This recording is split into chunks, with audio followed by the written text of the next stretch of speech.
हर हर महादेव। आप सभी भक्तों का स्वागत है एडीसी दर्शन ब्लॉग में।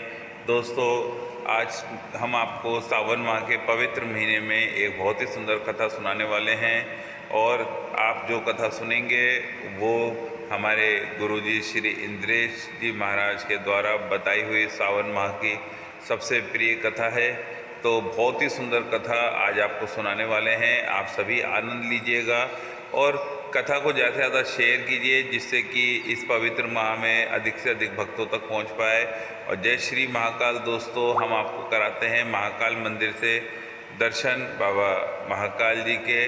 तो आप सभी जने बने रहा कीजिए और वीडियो को ज़्यादा से ज़्यादा शेयर कीजिएगा और सुनिए कितनी सुंदर कथा बताई है हमारे गुरुजी इंद्रेश जी महाराज ने। हर हर महादेव।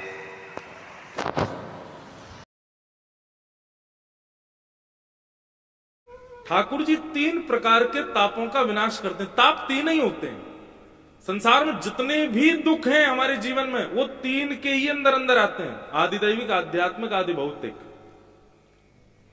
और यहां लिखा है कि भगवान की शरणागत लेने वाले व्यक्ति के तीनों ताप दूर हो जाते हैं। यदि ऐसा था तो फिर गोस्वामी तुलसीदास जी महाराज के जीवन में कष्ट क्यों थे? यदि ऐसा था तो भक्तिमती मीराबाई इतनी परेशान क्यों रहती थी? यदि ऐसा था तो श्री सूरदास, कबीरदास, कुंभनदास, रैदास, जितने भी भक्तों के नाम आप सुन लेंगे, सबके जीवन में कोई ना कोई कष्ट बना ही हुआ था। और यहां कहते हैं तापत्रय विनाशाय, तीन प्रकार के तापों का ठाकुर जी विनाश कर देते हैं। इसको किस भाव में समझे? बहुत सुंदर, सब लोग बहुत ध्यान से सुनिएगा। भगवत शरणागत होने वाले व्यक्ति को, ठाकुर जी की शरण में जाने वाले व्यक्ति को ताप तो आएंगे, कष्ट तो आएगा, जीवन में संकट तो आएगा, लेकिन उसको अनुभव इतना नहीं होगा, उसको उसके ऊपर उसका प्रभाव इतना नहीं दिखेगा।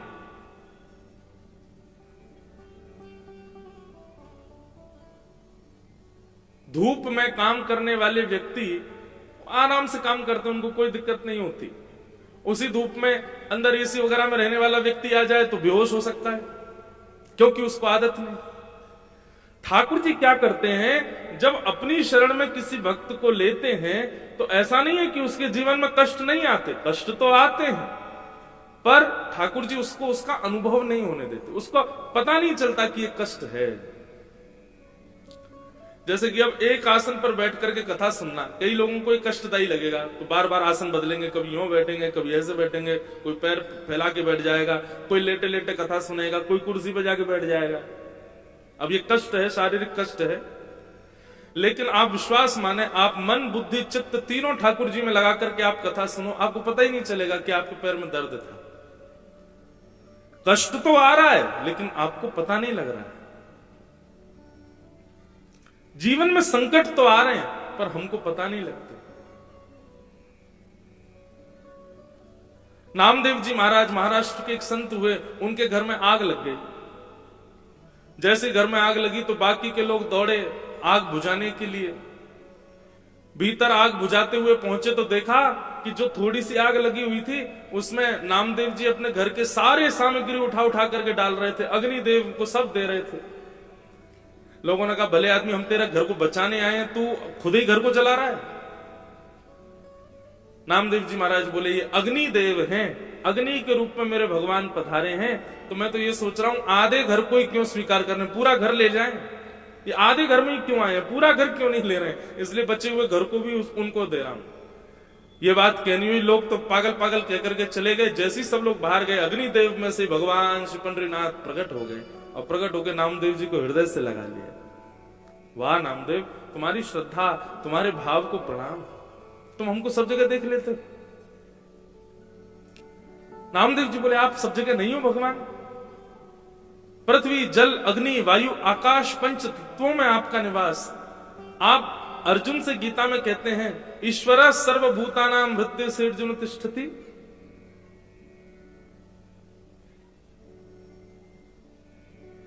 सब ठाकुर जी। गोस्वामी तुलसीदास जी महाराज ने, बहुत ध्यान से सुनिएगा, तो दी। काशी में, बनारस में 80 घाट पर गोस्वामी जी विराज रहे थे। तो गोस्वामी तुलसीदास जी का रोज का नियम था, रोज काशी विश्वनाथ भगवान को प्रणाम करने के लिए जाते थे। विश्वनाथ भगवान को प्रणाम करने के लिए गए तो एक गली में होकर के विश्वनाथ जी का दर्शन करने जा रहे थे, तो उस गली में आधा एक बैल खड़ा हुआ था, वृषभ।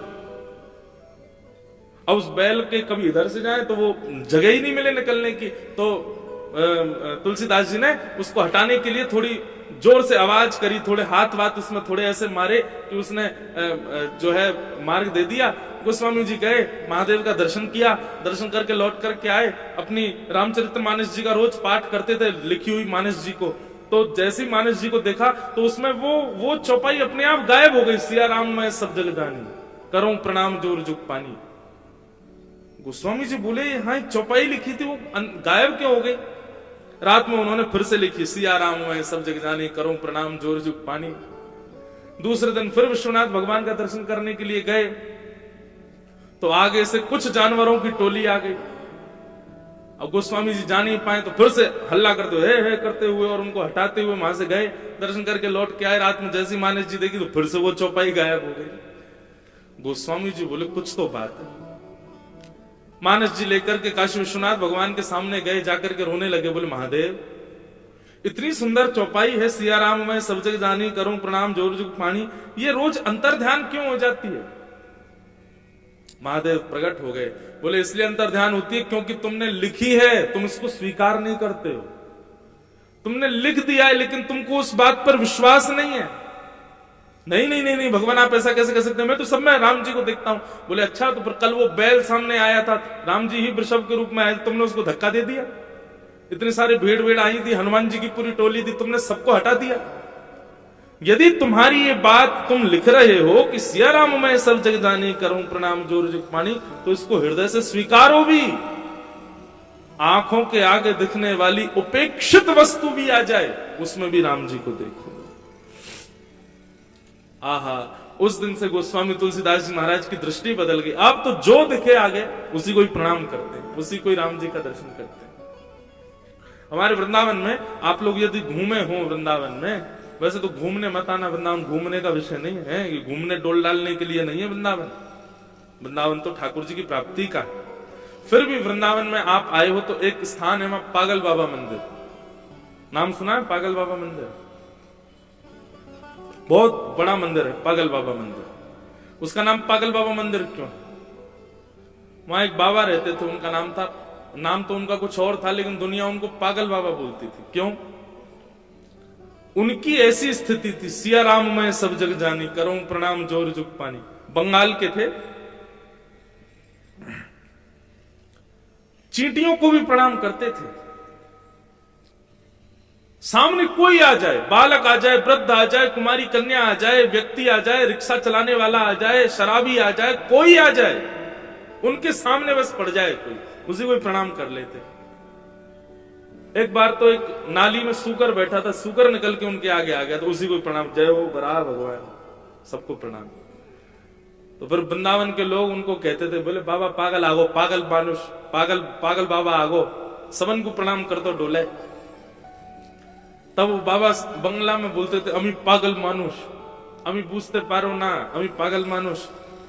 वो कहते मुझे समझ नहीं आता है, मैं पागल ही हूं, मुझे सब में ठाकुर जी दिखते हैं। बंधुओं ये सुनने मात्र तक ही रहने देना, क्योंकि हमारे जीवन में ये आ नहीं सकती है स्थिति। आप बाहर के लोगों को छोड़ो, अभी पंडाल में अपने बगल वाले को देखो, देखना उसमें भगवान दिख रहे हैं आपको? नहीं दिख सकते। इसका मतलब क्या है कि अभी हमारी दृष्टि और हृदय बुद्धि तीनों ही अशुद्ध हैं, इसलिए भगवत भाव नहीं दिख रहा, भगवत दृष्टि नहीं है हमारी। करत करत अभ्यास के मनमत होत सुजान। लेकिन जब आप अनंत कथाएं सुनते रहोगे, सत्संग करते रहोगे, भगवत भाव लेते रहो, तो तब भी भगवान तो नहीं दिखेंगे बगल वाले में, लेकिन अच्छाइयां दिखेंगी, कुछ गुण दिखेगा, कुछ अच्छा अपने से श्रेष्ठ दिखेगा बगल वाले। अभी स्थिति क्या है बंधुओं, हम खुद को श्रेष्ठ मानते हैं, बाकी सब अश्रेष्ठ है। लेकिन भक्ति भागवती क्या करती है कि आपको यह बात बताती है कि तुम कुछ भी नहीं हो, तुमसे श्रेष्ठ बहुत है। और यही श्रेष्ठता का दर्शन होना सब में। सर्वम खलु इदं ब्रह्म वाला भाव है। सिया राम मैं सब जग जाने, सब में सिया राम जी, सबको प्रणाम करो। तो ऐसे तापों का विनाश करने वाले श्री कृष्णाय वयम नमः, ऐसे श्री कृष्ण को हम बारंबार प्रणाम करते हैं, उनको बारंबार वंदन करते हैं। तो ये भगवान के बंधुओं तीन रूप हैं, सत्य, चैतन्य और आनंद। तीन कर्म हैं, उत्पत्ति, पालन और प्रलय। तीन भगवान के स्वभाव हैं, तीनों प्रकारों के तापों को दूर नहीं करते, तापों का प्रभाव खत्म कर देते हैं। कितनी भी बड़ी पीड़ा जीवन में आ जाए, आप रोगे नहीं, आप टूटोगे नहीं, यदि आध्यात्मिक हो तो। ठाकुर जी इतनी कृपा करते हैं बंधु। कितना भी बड़ा विषाद जीवन में आ जाए, आपको पीड़ा नहीं हो सकती। हां, पीड़ा होगी, किस बात की होगी? मैं ठाकुर जी से दूर क्यों हूं, मैं कथा क्यों नहीं सुन पा रहा, मैं वृंदावन क्यों नहीं जा पा रहा। भगवत संबंधी भावों की पीड़ा हो सकती है, फिर संसार के अभाव की पीड़ा खत्म हो जाती है ठाकुर जी की शरणागति आने के बाद। और ठाकुर जी के आप मानते हो कि आप शरणागत हो गए हो, फिर भी सांसारिक पीड़ाएं बनी हुई हैं, तो अभी आप शरणागत हुए नहीं हो। आप तो एडमिशन लेने गए थे, लेकिन वहां पर एडमिशन हुआ नहीं है आपका। ठाकुर जी जिस दिन स्वीकार कर लेंगे, उस दिन सांसारिक पीड़ा अनुभवी होनी बंद हो जाएगी, फिर विषाद नहीं होगा।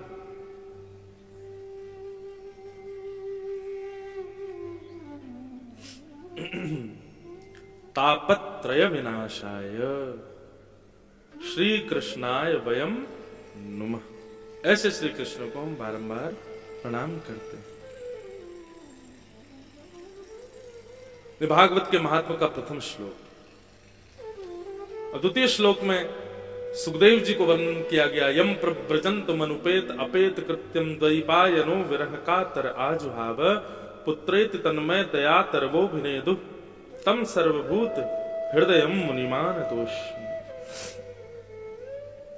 और अब यहां से महात्मा का क्रम प्रारंभ होता है। बहुत ध्यान से सुनो, महात्मा का मतलब क्या? महत्व। कथा क्यों सुनी जाती है, क्यों सुनाई जाती है, ऐसा क्या है भागवत की कथा में, वो सब आज के क्रम में पता चलेगा। 88,000 सौनकादि ऋषियों ने हम आप सब मानवों के कल्याण के लिए नैमिषारण्य में एक यज्ञ किया, परंतु उस यज्ञ की पूर्णता में किसी को भी ऐसा अनुभव नहीं हुआ कि ये यज्ञ पूर्णता से मानव का कल्याण होगा। तब सौनकादि ऋषियों ने सूत जी महाराज से प्रश्न किए। अब यहीं से कथा सुनो। 88,000 सौनकादि ऋषियों ने सूत जी से प्रश्न किया। क्या प्रश्न किया? बहुत सुंदर। इस कलयुग में केवल और केवल श्रीमद् भागवत ऐसा शास्त्र है जो भगवत प्राप्ति करा सकता है। क्यों? क्योंकि भागवत ऐसा नहीं कि कथा सुनिए 7वें दिन ठाकुर जी आपके आगे प्रकट हो जाएंगे, नहीं। श्रीमद् भागवत एक चिकित्सा करेगा। क्या? आपके हृदय से मृत्यु के भय को दूर कर दे। श्रीमद् भागवत शास्त्र का अनुगमन करने वाले लोगों को फिर मृत्यु से भय नहीं लगता। आध्यात्मिक व्यक्ति की सबसे पहली पहचान क्या है बंधुओं? कि उसको मृत्यु का भय नहीं रहता है। माफ कीजिए, आप कितना भी नाम जप करो, कितना भी शंकर जी पर दूध चढ़ाओ, कितना भी कथाएं सुनो, लेकिन जैसे ही मृत्यु की कोई बात आती है तो भयभीत हो जाते हैं, विचलित हो जाते हैं। अभी आध्यात्मिक नहीं, मृत्यु का भय नहीं होता। प्रहलाद जी महाराज को कितने प्रयास किए राक्षसों ने मारने के, लेकिन प्रहलाद जी को बिल्कुल भय नहीं हुआ। विभीषण रावण के यहां रहता था। रावण को जब पता चला कि राम जी का पक्षधर है, विभीषण को देश निकाल दिया, लेकिन विभीषण भयभीत नहीं हुई। मीराबाई, भाई छोड़या, बंधु छोड़या, छोड़या सब कोई, सबने छोड़ दिया मीराबाई को, लेकिन भयभीत नहीं हुई। एक और थी करमेती बाई। करमेती बाई वृंदावन भाग करके पहुंच गई, तो उनकी एक बात कही जाती है कि करमेती बाई 3 दिन तक एक मरे हुए ऊंट के कंकाल के पीछे अंदर छुप के बैठी रही। मरे हुए ऊंट के कंकाल के भीतर छुपी बैठी रही।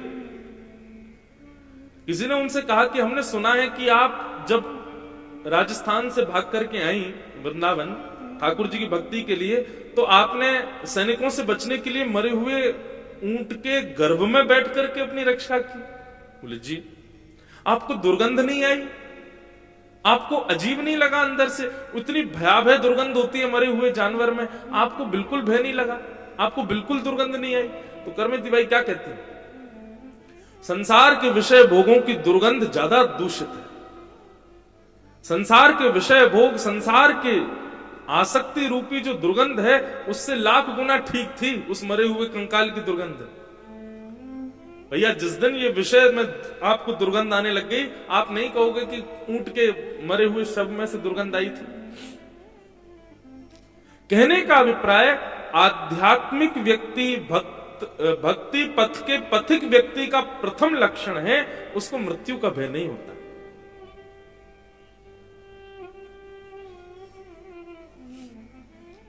एक सत्य घटना सुना है। हमारे पूज्य पिताजी महाराज एक बार अमेरिका जा रहे थे, तो दिल्ली से डायरेक्ट 16 घंटे का फ्लाइट। जैसे ही उन्होंने टेक ऑफ किया दिल्ली से, हवाई जहाज ने उड़ान भरी, बस उड़ते ही एक इंजन में आग लग गई हवाई जहाज में। अब महाराज हवाई जहाज के इंजन में आग लग जाए, चिंगारियां निकलने लग जाएं, क्या हाल होता है? और वो भी 16 घंटे का हवाई जहाज, और विदेशी हवाई जहाज बड़े और होते, बहुत सारे लोग होते हैं उसमें, तो सब चीखने लगे, चिल्लाने लगे। तो पायलट ने अनाउंसमेंट की कि भैया अभी हम हवाई जहाज को उतार नहीं सकते। क्यों? 16 घंटे की यात्रा का ऑयल भरा हुआ है हवाई जहाज में। अगर हमने हवाई जहाज को उतारा और धमक से जरा भी चिंगारी अगर वहां पहुंच गई तो सब मर जाएंगे। क्या करेंगे? बोले हम अपना वो टैंक खोल रहे हैं, फिर भी हमको 6 घंटे आकाश में घूमना पड़ेगा, तब हवाई जहाज उतरेगा। अब हवा में हजारों फीट ऊपर इतना ऑयल लेकर के इतने यात्रियों के साथ हवाई जहाज घूम रहा है ऊपर आकाश में। रो रो के बुरा हाल हो गया सब लोगों का। रात्रि 2 बजे हवाई जहाज उड़ा था और सवेरे 7:30-8 बजे वापस दिल्ली उतरा। तो जैसे दिल्ली उतारा गया, उसका दरवाजा खुला, सारे पैसेंजर अपने अपने घर को भाग गए। सबको कहा कि भैया 4 घंटे रुक जाओ, दूसरे हवाई जहाज से भेज देते हैं अमेरिका। कोई नहीं गया। 4-5 लोग बचे थे, उनमें एक हमारे पिताजी थे। तो पिताजी महाराज से किसी न्यूज रिपोर्टर ने पूछा, महाराज जी आप लोग करीब 250-300 पैसेंजर थे, उसमें से अब ये गिनती के 10 लोग बचे हैं, आप वापस विदेश जाने को, मतलब अमेरिका जाने को तैयार है 16 घंटे, इतना भयावह एक्सपीरियंस करने के बाद अब आपको भय नहीं लगता? पिताजी बोले, भैया भय की तो पूछो मत, अब हम 9 घंटे 10 घंटे लेट हो गए। हमारे गोपाल जी हमारे साथ हैं, हमारी भागवत जी हमारे साथ हैं। तो 2 भाव मन में आ रहे थे, यदि बच गए तो गोपाल जी की ने रक्षा कर ली, ऐसा भाव आता, और यदि कुछ हो जाता तो ये रहता कि चलो गोपाल जी हृदय से तो लगे हुए थे, अंतिम क्षण में गोपाल जी तो संग में थे। तो दोनों में हमको प्रसन्नता थी, बच गए तो बढ़िया, कथा करेंगे अमेरिका जाके, और यदि कुछ हो जाएगा तो ये भाव है कि भागवत जी और गोपाल जी जिनकी जीवन भर सेवा करी, वो कम से कम साथ तो थे अंतिम समय में, कोई था या ना था वो तो थे। 4-5 लोग बोले आपको बिल्कुल भय नहीं लग रहा। तो ये आध्यात्मिक व्यक्ति का स्वभाव है कि उसको फिर भय मृत्यु का नहीं होता। उसको भय इस बात का नहीं होता कि संसार में क्या छूटे क्या मिले, उसको इस बात का भय रहता है कहीं किसी कारण से मैं ठाकुर जी से विमुख ना हो जाऊं, मैं कहीं किसी कारण से ठाकुर जी से दूर ना हो, इस बात का भय लगा रहता है। यह आध्यात्मिक व्यक्ति का लक्षण।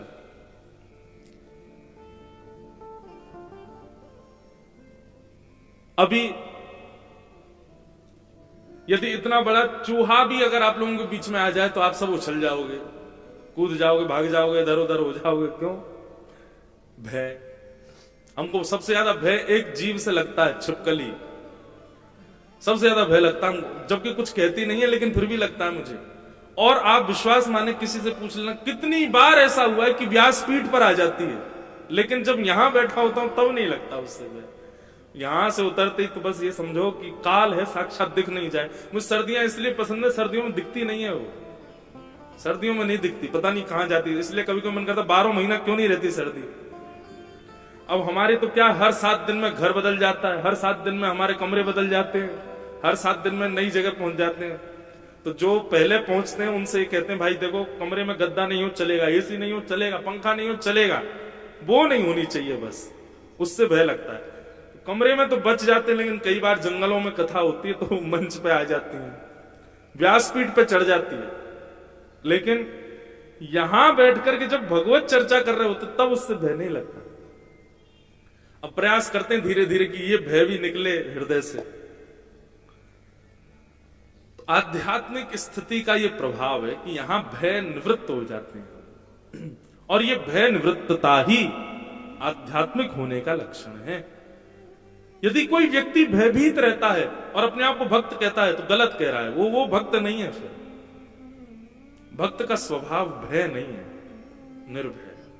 अच्छा, स्वयं भी निर्भय, जैसे निर्भीक व्यक्ति कैसा, किसी के पास में बंदूक हो अपने आप को निर्भय माने, किसी के सिर पर नेता राजनेताओं के हाथ हों वो अपने आप को निर्भय माने, किसी के पिताजी बहुत धनवान, संपत्ति बहुत, वो अपने आप को निर्भय माने। ये सारे निर्भय मानने वाले एक दिन भयभीत हो जाएंगे, लेकिन जिसके ऊपर ठाकुर जी का हाथ रखा है वो सबसे बड़ा निर्भीक है, निर्भय। हम इस बात से निर्भीक है कि हमारे ऊपर ठाकुर जी का हाथ है, हमको भयभीत होने की आवश्यकता नहीं। जिसको बहुत चिंता हो रही है, और चिंता भी कैसी, सांसारिक चिंता, धन की चिंता, व्यापार की चिंता, बच्चों की चिंता, पढ़ाई लिखाई की चिंता, प्रॉपर्टी की चिंता, पत्नी की चिंता, अपने स्वास्थ्य की चिंता। अच्छा, एक और बात कहें, अत्यंत विषय भोगी लोग भी ऐसे ही होते हैं। बहुत सावधानी से सुनो, कोई आए जाए आप बस हमको देखो। अत्यंत विषय भोगी लोग वो भी ऐसे ही होते हैं, उनको भी किसी की चिंता नहीं होती। पूरे दिन पी के पड़े रहते हैं, पूरे दिन बस उल्टे सीधे कामों में लगे रहते हैं, उनको भी किसी की चिंता नहीं होती। न बच्चों की चिंता, न परिवार की चिंता, न किसी की चिंता। पर कहीं ना कहीं वो अपनी इच्छा तो पूरी कर रहे हैं, वो अपनी चिंता तो कर रहे हैं कि हमको पीनी है, हमको खाना है, हमको ऐसे करना है। पर भक्त ऐसा नहीं।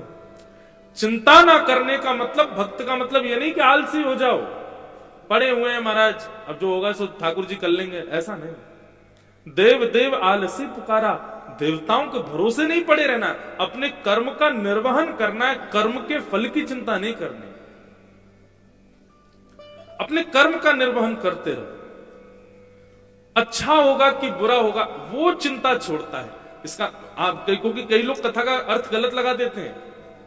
महाराज जी आप कह रहे थे ना चिंता निवृत्त हो जाओ, इसका मतलब ठीक है कल से जॉब पे 8 बजे की जगह 10 बजे जाएंगे, क्या चिंता, बॉस सुनाएगा ही तो सही, चिंता नहीं होनी चाहिए, हम तो भक्त हैं। नहीं, कर्म का निर्वहन तो पूर्णता करे, पर उसके फल पर कोई चिंता ना करे, उसकी कोई चिंता नहीं। भगवान ने पूरी गीता में अर्जुन को यही समझाया। मैं कथाओं में कहा करता हूं बंधुओं, भगवान श्री कृष्ण अर्जुन के मित्र हैं, इतने खास, इतना खास हमारा कोई हो जाए, इतना खास तो बहुत दूर की बात है, हल्का सा कोई सामान्य सा कोई व्यक्ति जो ऊंची पदवी पर वो भी हमारा खास हो जाए तो हम उसके पीछे पड़ जाते हैं, जे काम करवा दे भैया, हमारा जे काम करवा दे, ये काम निकलवा दे, यहां से ऐसे करवा दो, वहां से हमारी ये प्रॉपर्टी का जे करवा दो। अर्जुन भगवान का इतना खास कि ठाकुर जी उसके सारथी बन गए, जगत नियंता जगदाधार तीनों लोकों के स्वामी अर्जुन के साथ खड़े हैं। अर्जुन चाहता तो भगवान से कहते ठाकुर जी महाभारत का युद्ध जिता दो मुझको, आप तो भगवान हो, आप तो जो सोचते हो जाता है, आप जिता दीजिए मुझको, आपकी पलक झपकते ही कौरव सारे मर जाएं और मैं जीत जाऊं।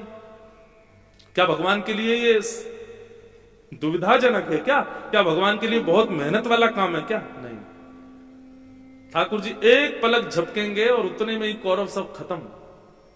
पर भगवान ने अर्जुन को आलसी नहीं बनाया।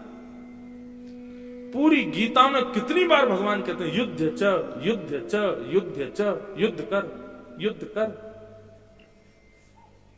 कई बार परिस्थिति ऐसी होती थी अब क्या करूं, अब क्या करूं, हाथ पांव कांपते थे। भगवान कहते कांपा मत कर, बुद्धि लगा, युद्ध कर,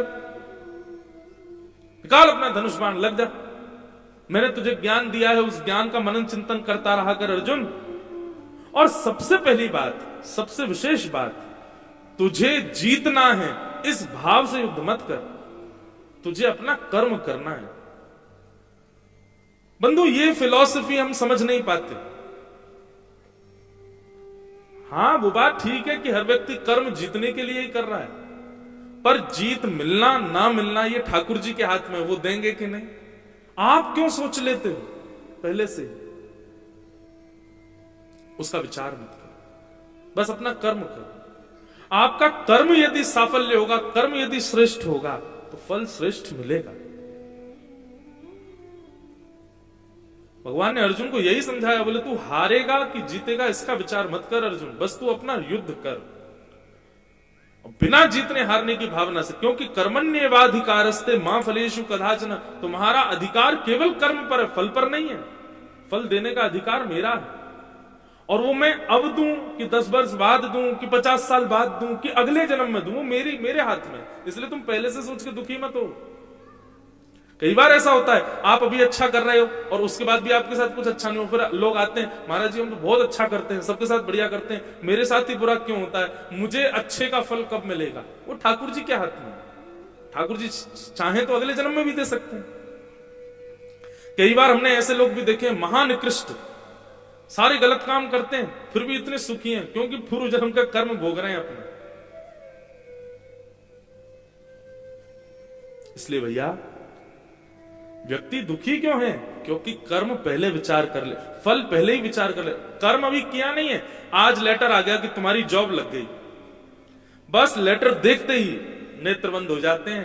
हाँ, कल से सुबह जाऊंगा, जॉब करूंगा, 1 महीने की पहली कमाई आएगी, इतना मां को दे दूंगा, इतना पिताजी को, इतना अपने पास रखूंगा, फिर मित्रों को पार्टी दूंगा, फिर थोड़ा और 6 महीने तक बढ़िया काम करूंगा, 6 महीने बाद फिर मेरा प्रमोशन हो जाएगा, फिर मेरी सैलरी बढ़ जाएगी, फिर ऐसा होगा, फिर वो जो इकट्ठा करूंगा ना, उससे फिर मैं एक घर बना लूंगा, फिर घर में रहेंगे, फिर हम वहां उस वाली कॉलोनी में रहा करेंगे, वहां पे बढ़िया घर। अभी जॉब पे गया भी नहीं है, वो घर भी बन गया उसका,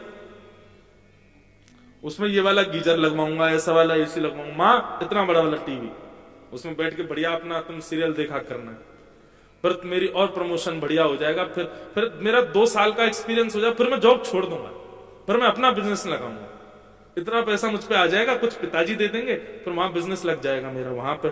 फिर वो मेरा एक दोस्त है, रोता रहता है, मुझे कुछ करवा दो, उसको मैं पार्टनर बना लूंगा अपने साथ, उसके साथ बैठ के फिर बढ़िया बिजनेस करेंगे, बिजनेस करके पूरे गुना पे हमारा वर्चस्व होगा, बड़े बड़े होर्डिंग लगे होंगे हमारे बिजनेस के।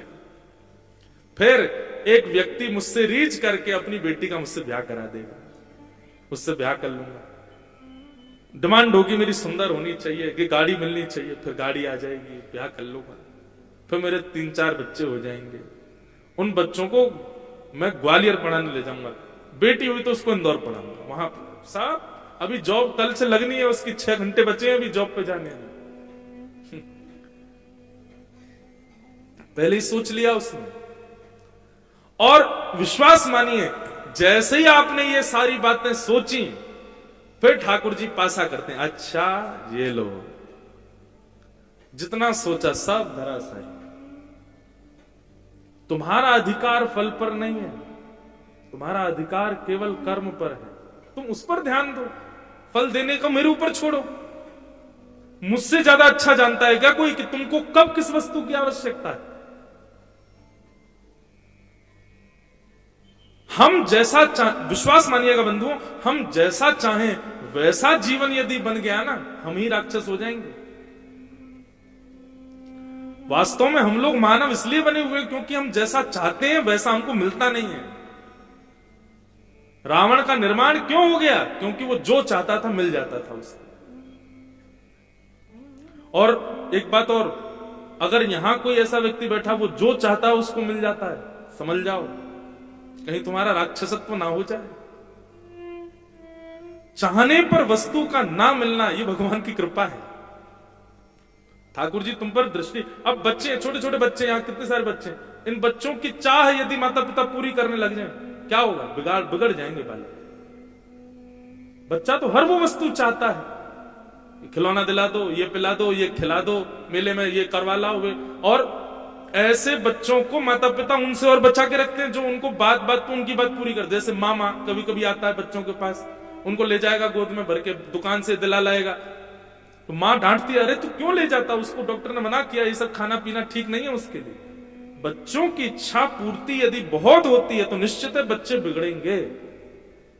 ठीक वैसे ही अगर हम मानवों की इच्छाएं बहुत पूरी हो रही हैं तो निश्चित है कि हमारे भीतर रावण प्रकट हो चुका है और उसका निर्माण ठाकुर जी करवा रहे हैं। लेकिन आप कुछ विचार करते हो और वो पूर्ण नहीं होता है तो मुस्कुराइए, ठाकुर जी की कृपा है आपके ऊपर।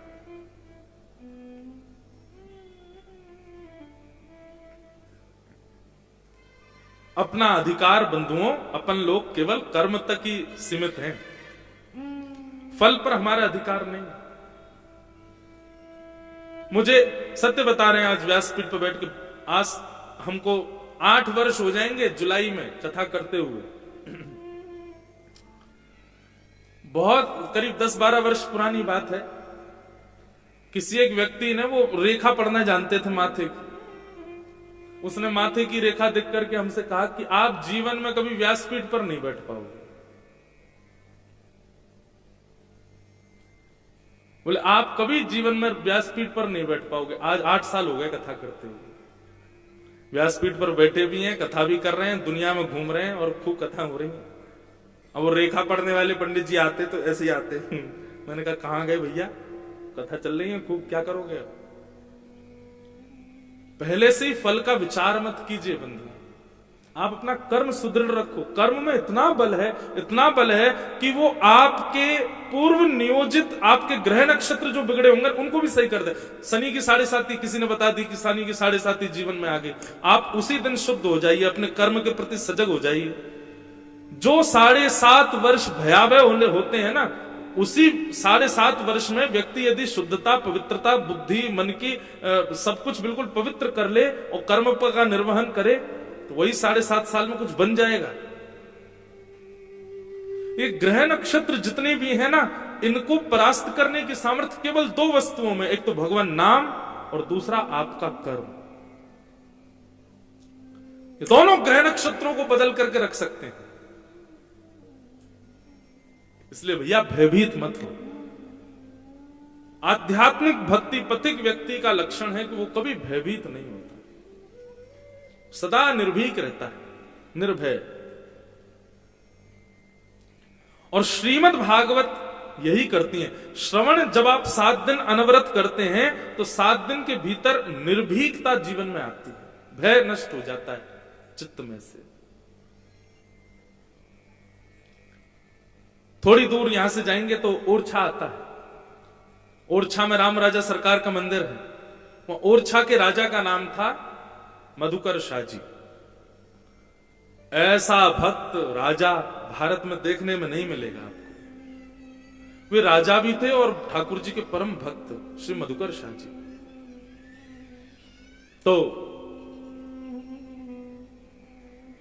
मधुकर शाह राजा अपने माथे पर तिलक लगाते थे, ब्रज की रज लगाते थे। अकबर ने एक बार उनको बुलाया कि आप दिल्ली पधारो, तो दिल्ली गए। तो दिल्ली में अकबर ने जैसे उनके माथे पर तिलक देखा तो अकबर ने घोषणा कर दी, कल बहुत बड़ा एक कार्यक्रम है, मेरे दुनिया भर के राजा आ रहे हैं और मैं घोषणा करता हूं यदि मुझे कल एक भी व्यक्ति हिंदू तिलक के साथ में दिख गया मैं उसका सर धड़ से अलग कर दूंगा। मधुकर शाह जी बैठे बैठे मुस्कुराने लगे, ये मुझको ही बोल रहा है और किसी को नहीं बोल रहा है। अगले दिन मधुकर शाह जी ने और बड़ा तिलक लगाया।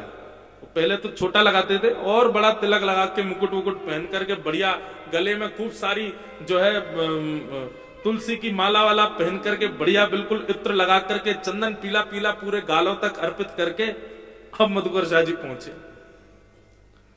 अकबर ने जैसे देखा नेत्र लाल पड़ गए उसके। उसने तलवार निकाल करके कहा, वैसे तो आप मेरे मित्र हो पर मैंने कल उद्घोषणा की थी, मैं भारत का राजा हूं, मेरी बात यहां के राजाओं को माननी पड़ेगी। आप तिलक लगा करके क्यों आए? मेरी कल की उद्घोषणा भूल गए, मैं सर धड़ से अलग कर दूंगा।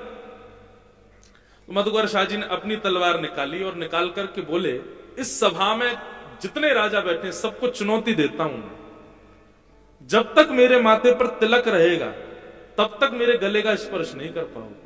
हाँ, लड़ते लड़ते पसीने में यदि तिलक बह गया और तिलक हट गया, उसके बाद भले मेरा सर कट जाए, लेकिन जब तक मेरे माथे पर तिलक है, मैं चुनौती दे रहा हूं विश्व के राजाओं को, आप मेरा गला काट के तो दिखाओ, और नहीं विश्वास होता तो आओ मैदान में लड़के दिखाओ।